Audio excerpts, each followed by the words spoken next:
Hello అండి. నా పేరు డాక్టర్ కారెడ్డి శ్రీధర్ రెడ్డి. నేను general and laparoscopic surgeon and stapler స్పెషలిస్ట్‌ని. ఈరోజు చూసుకుంటే గనక మగవారిలో వచ్చే ఇష్యూస్ చూసుకుంటే అంగం ముందలున్న చర్మం యొక్క ఎలాస్టిసిటీ పోవడం వల్ల వెనక్కి పోకపోవడము గానీ, లేకపోతే బెలనైటిస్ అనే వ్యాధి రావడం గానీ, ఫైమోసిస్ అనే వ్యాధి రావడం గానీ చాలా ఫ్రీక్వెంట్‌గా చూస్తూ ఉన్నాం. అసలు ఇది ఎందుకొస్తది? మగవారిలో ఉండే అంగం ముందలున్న చర్మం ఇష్యూస్ ఎందుకొస్తాయి?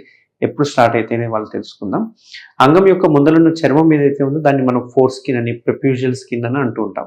ఇది యూజువల్‌గా ఏందంటే మనకు అంగం ముందల భాగంలో ఫ్రీగా మూవ్ అవుతూ ఉండాలి. అంటే వెనక్కి ఫ్రీగా మూవ్ అవుతుండాలి. దాంతోటి మనం కడుక్కోవడానికి ఇబ్బంది లేకుండా ఉంటుంది. ఎప్పుడైతే అట్లా వెనక్కి ఫ్రీగా మూవ్ అయితే అది నార్మల్‌గా కన్సిడర్ చేయాలి. ఎప్పుడైతే అది వెనక్కి ఫ్రీగా మూవ్ కాకోకుండా స్ట్రక్ అయిపోవడము, ఒకసారి వెనక్కి వచ్చిన స్కిన్ మళ్ళీ ముందలకి రాకపోవడం ఇట్లాంటి ఇష్యూస్ ఉంటే గనక మనం ఫోర్ స్కిన్ ఇష్యూస్ ఉన్నాయని చెప్పి మనం పరిగణలోకి తీసుకోవాల్సొస్తుంది. అయితే ఎందుకొస్తది ఇది? అంటే ముఖ్య కారణము డయాబెటిస్. డయాబెటిస్‌లో ముఖ్యంగా ఏమవుతుందంటే, మనం యూరిన్ పోసినప్పుడల్లా యూరిన్‌లో ఉన్న షుగర్స్ ఆ స్కిన్‌ని అటాచ్ కావడం వల్ల అక్కడ ఒక రకమైన ఇన్‌ఫ్లమేషన్ ప్రాసెస్ అనేది స్టార్ట్ అవుతుంది. ఈ ఇన్‌ఫ్లమేటరీ ప్రాసెస్‌నే మనము బెలనైటిస్ అని అంటుంటాం అన్నట్టు. సో, ఈ బెలనైటిస్ ఉన్న వాళ్ళకి ఏమవుతుందంటే, అంగం యొక్క ముందరున్న చర్మం అనేది ఎలాస్టిసిటీ పోయి మందంగా తయారవ్వడము, కలర్ చేంజ్ అవ్వడము, మనం వెనక్కి గట్టిగా బలవంతంగా లాగితే క్రాక్స్ రావడము, కలర్ చేంజ్ అయిపోయి ఒక రకమైన జిగురు లాంటిది బయటికి రావడము, ఇచ్చింగ్ రావడము కొందరికి. అంతేకాకుండా అక్కడ ఉన్న చర్మం ఏదైతే ఉందో థిక్ అయిపోతుందన్నట్టు. మామూలుగా నార్మల్‌గా సన్నగా ఉండాల్సిన చర్మం అంతా మొద్దుబారిపోయినట్టుగా ఉండి థిక్ అయిపోతుంది. థిక్ అయిపోవడం వల్ల చర్మం అనేది వెనక్కి రాదు.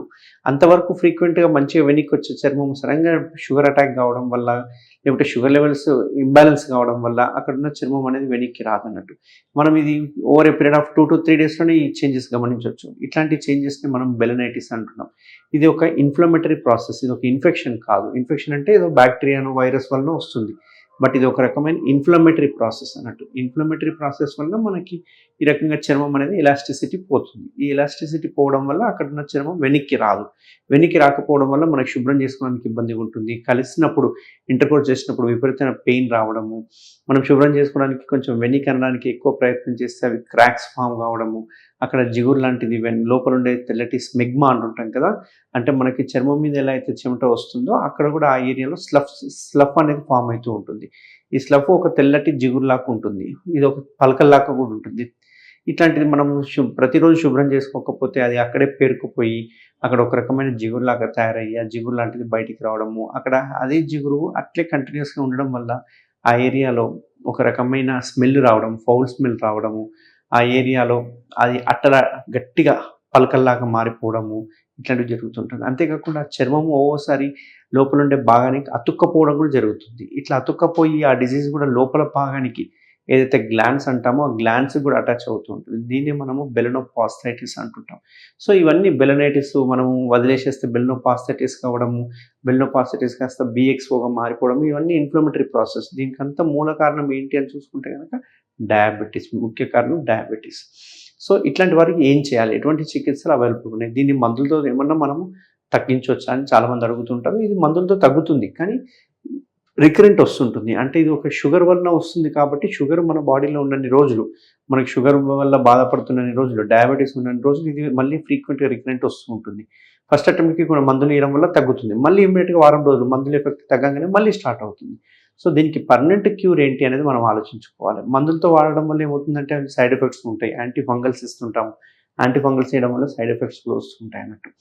సో, పర్మనెంట్ సొల్యూషన్ ఏంటి అని చూసుకుంటే గనక దీనికి మనం సుంతి ఆపరేషన్ అని చేస్తూ ఉంటాం. దీన్ని మనము సర్కంసిషన్ సర్జరీ అని, కత్న అని చెప్పి పిలుస్తూ ఉంటాం. అంటే ముందలున్న చర్మాన్ని తీసేసేయాలి. ఏ రకంగా తీసేయాలి?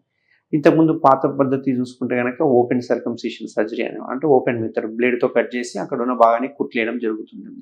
ఇట్లాంటి మెథడ్‌లో ఏమవుతుందంటే అది ఒక 15 రోజుల నుంచి 20 రోజుల వరకు బెడ్ రెస్ట్ అవసరం పడుతుంది. మత్తి వాల్సొస్తుంది. దీనివల్ల అంత కాస్మెటిక్ రిజల్ట్స్ ఇవ్వదు. ఆ తర్వాత చూడ్డానికి వంకర టింకరగా ఉన్నట్టు, జిగ్‌జాగ్‌గా ఉన్నట్టు కనిపిస్తుంటుంది. బట్ ఇప్పుడు మన ట్రీట్మెంట్ రేంజ్ హాస్పిటల్‌లో లేటెస్ట్ ట్రీట్మెంట్ ఏదైతే అవైలబుల్‌గా ఉందో దాన్ని స్టేప్లర్ మెథడ్ అంటాం.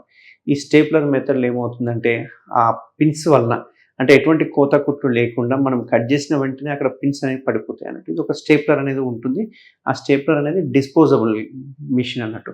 అది ఒక పేషెంట్‌కి ఒకటే వాడతాం అన్నట్టు. ఆ డిస్పోజల్ చేయడం వల్ల మనకు ఎటువంటి సైడ్ ఎఫెక్ట్స్ ఉండవు. ఎటువంటి క్రాస్ ఇన్ఫెక్షన్స్ అనేవి కావన్నట్టు. సో, ఈ ఈ ఈ శస్త్రచికిత్స అనేది ఓపెన్ చూసుకుంటే మనకు ఎంత కాదన్నా half an hour to 1 hour పడుతుంది సర్జరీ చేయడానికి. బట్ స్టేప్లర్ మెథడ్ ద్వారా జస్ట్ 5 మినిట్స్లోనే మనం ఈ శస్త్రచికిత్స కంప్లీట్ చేయొచ్చు. అంటే ఈ ఆపరేషన్ 5 మినిట్స్లో సర్జరీ చేసేసి వితిన్ 30 మినిట్స్లో డిశ్చార్జ్ చేయడం జరుగుతుంది. అండ్ ఎటువంటి బెడ్ రెస్ట్ అవసరం లేదు, ఎటువంటి డ్రెస్సింగ్స్ అవసరం లేదు. అండ్ కాస్మెటిక్గా చూసుకుంటే 100% కాస్మెటిక్ రిజల్ట్స్ ఇస్తుంది. ఒక లైన్ లాగా పడుతుంది ఆ స్టేప్లర్స్ అనేవి, ఎందుకంటే బ్లేడ్ ద్వారా కట్ చేస్తాం కాబట్టి. మనం కత్తెరతో కట్ చేస్తే కనుక జిగ్జాగ్ అయ్యే అవకాశం ఉంటాయి ఓపెన్ మెథడ్లో. బట్ స్టేప్లర్ మెథడ్లో మనము ఒకటేసారి కట్ చేస్తాం, సరౌండింగ్ స్కిన్ రౌండ్గా ఉన్న స్కిన్ ఒకటేసారి బ్లేడ్తో కట్ చేస్తాం కాబట్టి అది ఈక్వల్గా డిస్ట్రిబ్యూట్ అవుతుంది, ఈక్వల్గా కట్ అవుతుంది. కట్ అయిన వెంటనే ఇమీడియట్గా పిన్స్ పడిపోతాయి కాబట్టి కాస్మెటిక్ రిజల్ట్స్ చాలా బాగుంటాయి. అండ్ ఇది కంప్లీట్ పెయిన్లెస్ సర్జరీ అన్నట్టు, ఇది పెయిన్లెస్ సర్జరీ. తర్వాత పోస్ట్ ఆప్గా చూసుకుంటే కూడా, అంటే సర్జరీ అయిపోయిన తర్వాత కూడా చూసుకుంటే కనుక 80 to 90% పెయిన్ అనేది ఉండదు. ఓన్లీ 10% మాత్రం పట్టేసిన ఫీలింగ్ ఉంటుంది. ఒక 2 to 3 days ఇన్ని రోజుల వరకు చర్మం ఉంటుండే, ఇప్పుడు సడన్గా చర్మం లేదు కాబట్టి ఒక రకమైన సెన్సేషన్ అనేది ఉంటుంది. మన ఇన్నర్ వేర్కి తగలంగానే ఏదో జిల్లుమన్న సెన్సేషన్ రావడం, ఇట్లాంటి సెన్సేషన్ ఉంటుంది. దానివల్ల ఒక రకమైన ఇబ్బందికరంగా ఉంటుంది. అది ఒక 1-2 days మాత్రమే ఉంటుంది. ఆ తర్వాత ఆటోమేటిక్గా ఆ సెన్సేషన్ కూడా తగ్గిపోతూ వస్తుంది.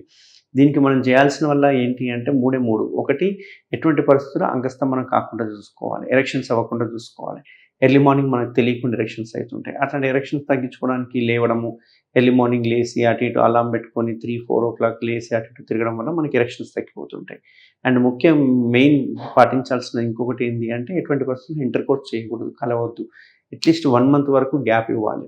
అండ్ మూడోది మోస్ట్ ఇంపార్టెంట్ ఏంది, శుభ్రం. ఎంత శుభ్రంగా పెట్టుకుంటే సోప్ వాటర్తో, ఎటువంటి డ్రెస్సింగ్స్ అవసరం ఉండదు, జస్ట్ సోప్ వాటర్తో వాష్ చేసుకొని మనం ఎలా అయితే చర్మాన్ని శుభ్రం చేసుకుంటామో అదే రకంగా చేయి పెట్టి శుభ్రం చేసుకుంటే కనుక ఆ ఏరియాలో ఉన్న మురికి అంత పోతుంది. ఎటువంటి డ్రెస్సింగ్స్ అవసరం ఉండదు, ఎటువంటి పౌడర్స్, ఎటువంటి ఆయింట్మెంట్స్, ఎటువంటి క్రీమ్స్ కానీ అవసరం ఉండదు. అదంతకదే ఆరిపోతుంది. వన్స్ చర్మం హీల్ అయిపోయింది అంటే ఆటోమేటిక్గా పిన్స్ అనేవి, సిలికాన్ రింగ్ అనేది ఉంటుంది. ఆ సిలికాన్ రింగ్ ఎందుకు ఉపయోగపడుతుంది అంటే మనకు డైరెక్ట్ పిన్స్ అనేవి స్కిన్ మీద పడకుండా సిలికాన్ రింగ్ అనేది మధ్యలో ఉంటుంది. అంటే సిలికాన్ రింగ్ చర్మానికి పిన్స్కి మధ్యలో ఉంటుంది కాబట్టి ఆ సిలికాన్ రింగ్ ఊడిపోయింది అంటే పిన్స్ కూడా ఆటోమేటిక్గా ఉంటుంది. చాలామందికి డౌట్ ఏంటి అంటే రేపు సర్జరీ చేసిన తర్వాత మళ్ళీ పిన్ను తీపించుకోవడానికి రావాలేమో అని అనుకుంటారు. బట్ ఈ పిన్స్ తీసే టెక్నిక్ అవసరం లేకుండా మనం సిలికాన్ రింగ్ అనేది పెడతామంట.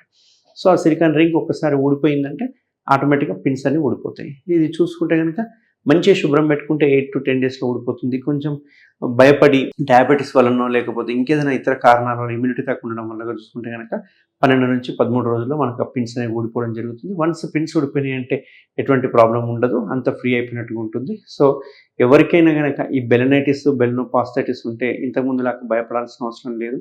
ఇప్పుడు లేటెస్ట్ మెథడ్ ఏదైతే ఉందో స్టేప్లర్ మెథడ్ అనేది అవైలబుల్గా ఉంది.